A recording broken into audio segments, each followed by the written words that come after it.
बड़े बड़े योद्धाओं को ठाकुर जी योद्धा के रूप में, मल्लों को ठाकुर जी मल्ल के रूप में दिखाई दे रहे हैं। जैसी जिसकी भावना है वैसे ठाकुर जी दिख रहे हैं।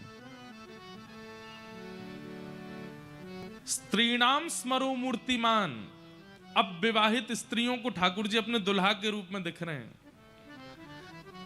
बूढ़े बड़े माता पिताओं को, दादी दादाओं को ठाकुर जी अपने नाती पोता के रूप में दिख रहे हैं। छोटे बालकों को अपने सखा के रूप में दिख रहे हैं। सबकी भावना के अनुरूप ठाकुर जी अलग अलग दर्शन दे रहे हैं।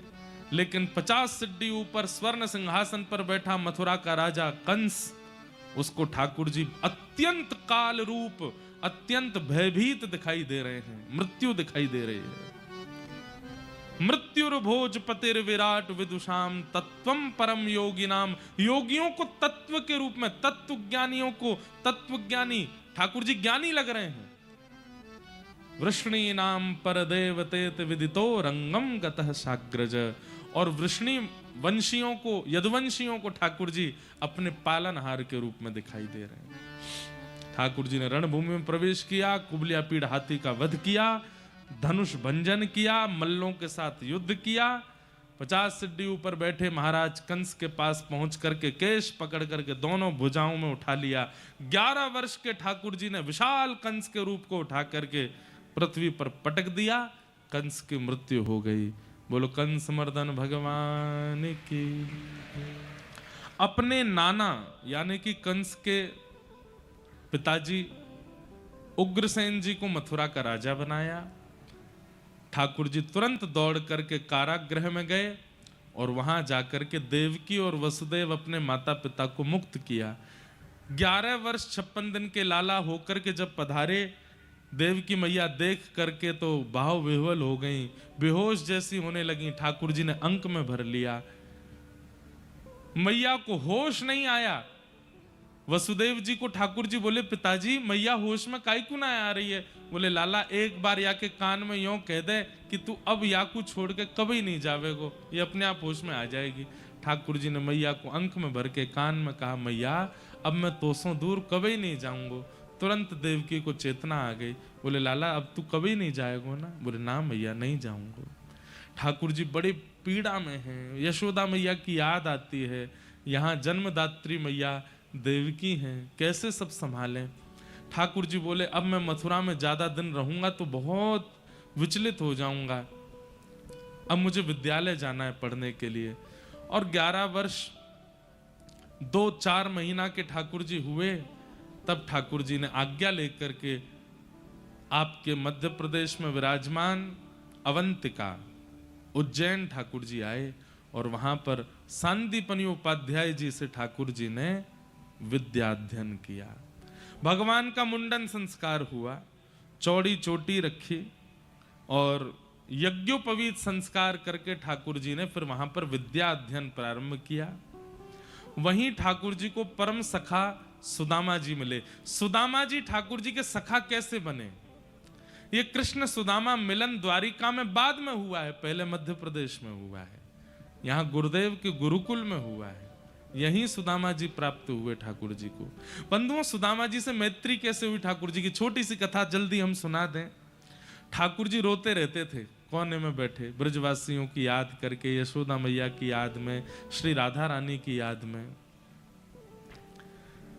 तब सुदामा जी महाराज भगवान जिन जिन को याद करते हैं उनका रूप बनाते थे। पहले तो सुन लेते थे, अच्छा मधुमंगल कैसे चले? ठाकुर जी बताते ऐसे चले। मधुमंगल कहाँ पहने? ये पहने। अच्छा मधुमंगल को मोह कैसो है? बोले ऐसो है। तो सुदामा जी श्रृंगार करते और मधुमंगल की तरह बन के आते और ठाकुर जी के आगे आगे लाला उसी स्वर में बोलते। ठाकुर जी कहते अरे मधुमंगल तू आए गए हो। ठाकुर जी दौड़ करके सुदामा जी को हृदय से लगाते, पास आके पता चलती है तो सुदामा है।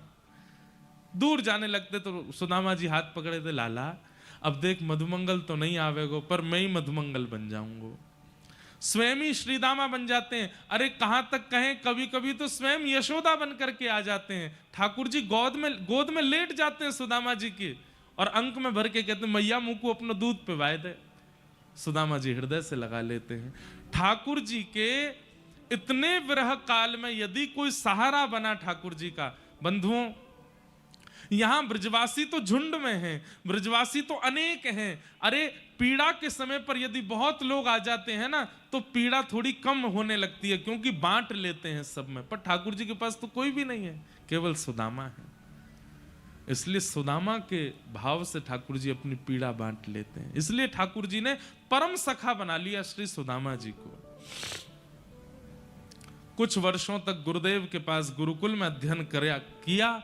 अध्ययन पूर्ण करने के बाद भगवान ने सुदामा जी को हृदय से लगाया और कहे सखा अब जल्दी मिलेंगे। और भगवान मथुरा पधारे। मथुरा आते ही भगवान का राजकुमार भेष बना दिया। भगवान ने कहा हम राजकुमार नहीं बनना चाहते, ना हमें राजा बनना ना राजकुमार, नाना जी को ही रहने दो। व्रज की बहुत याद आई तो भगवान ने उद्धव जी को वृंदावन भेजा।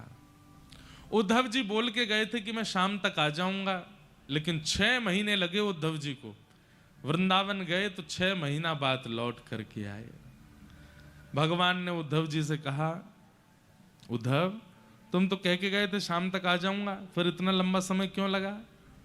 उद्धव जी चरणों में गिर गए, बोले भगवान आगे की लीला किसी और को सौंप दीजिए, मुझे दे दीजिए, मैं आपकी आगे की लीला कर दूंगा, मैं गीता का ज्ञान कर दूंगा, मैं महाभारत के युद्ध में अर्जुन का सारथी बन जाऊंगा, सब द्वारिका लीला आदि में आप मुझे पूरा सौंप दीजिए, मैं आगे की पूरी लीला में, आप तो वृंदावन जाओ, आपके लिए इस ब्रह्मांड में वृंदावन से सुंदर स्थान नहीं है। नाथ कितना प्रेम करते हैं ब्रजवासी आपसे, आप वापस चले जाओ। भगवान ने उद्धव को हृदय से लगाया, उद्धव ये संभव नहीं, अब लीला आगे बढ़ाने के लिए मुझे जाना पड़ेगा। लेकिन मुझे बहुत प्रसन्नता है कि अब वृंदावन तेरे अंदर बस गया है। अब जब भी मुझे व्रज की याद आएगी मैं तुझे बुला लूंगा, तुझे बैठा लूंगा। क्यों? क्योंकि गोपियों ने तुझे प्रेम सिखा करके भेजा है। बंधुओं उद्धव कृष्ण संवाद अद्भुत है, अभी समय नहीं, मैं नहीं उसमें प्रवेश कर सकता, अद्भुत है।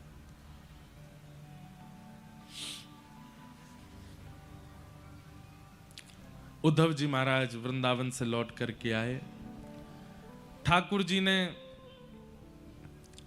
पूरी मथुरा को व्यवस्थित कर दिया। तभी कंस के ससुर जरासंध ने मथुरा पर चढ़ाई कर दी। भगवान ने 17 बार उनको हरा दिया। 18वीं बार जैसी चढ़ाई की, ठाकुर जी ने विश्वकर्मा को आज्ञा की एक नई नगरी का निर्माण करो, क्योंकि ब्राह्मणों को अनुष्ठान पर बैठा के आया, मैं इसको मार नहीं सकता हूं, हम रण छोड़ करके भागेंगे। और समुद्र के बीच में नई नगरी का निर्माण हुआ। ठाकुर जी बलराम जी का हाथ पकड़ करके युद्ध करते करते रण छोड़ करके भागे। ठाकुर जी का नाम पड़ा रण छोड़ राय। बोलो रण छोड़ राय भगवान की, द्वारिकाधीश की। द्वारिका यदु